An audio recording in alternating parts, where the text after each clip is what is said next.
Hello and welcome to another Tuesday Tidbit. So this one is what happens if I quit my job, and I'll add on another piece of that, or get laid off during my new home purchase. So lenders, once you get into a contract, we're going to require the most recent 30 days worth of pay stubs. So the most recent 30 days of pay stubs is what we have to get. Now, the government, they said, look, that's all fine and dandy, but once you get to closing, that information could be a month or two old. How do we know that you're still gainfully employed?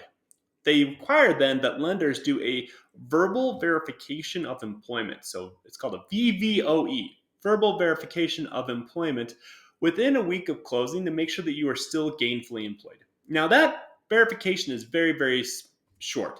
Hey, do they still work there? Yes, they do. Great. Two, are they likely to continue working there? Most employers will say, we can't answer that last question. Or if it's a smaller company, yes, very high. Absolutely, we love them.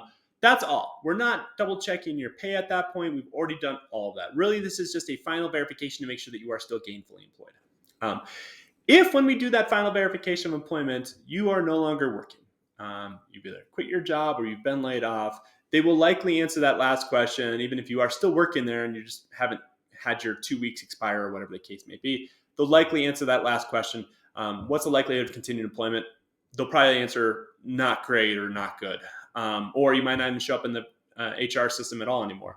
That would be a problem. I've had that come up one time since I've been in this business. Luckily, we were able to pivot. We were able to add the spouse's income into the equation, still qualify them to buy the house they wanted to buy.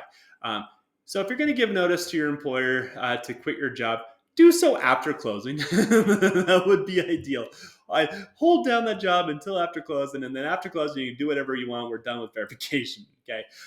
If you got laid off during the process, I have yet to see that happen. But if that's the case, if you found a new job, we could actually use a new full-time position. We'd have to have a signed job offer letter with no contingencies in it.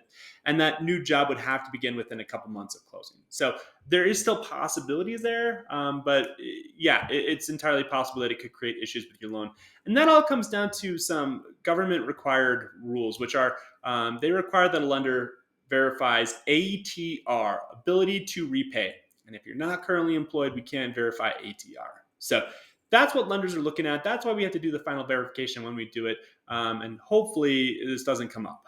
It's very infrequently the case. And most borrowers, they have the wherewithal to reach out to the lender if they're thinking about making a change, so we can have these conversations in advance. If you think of anything else, let me know. Thank you so much, and I'll see you at the next one. All right. Bye.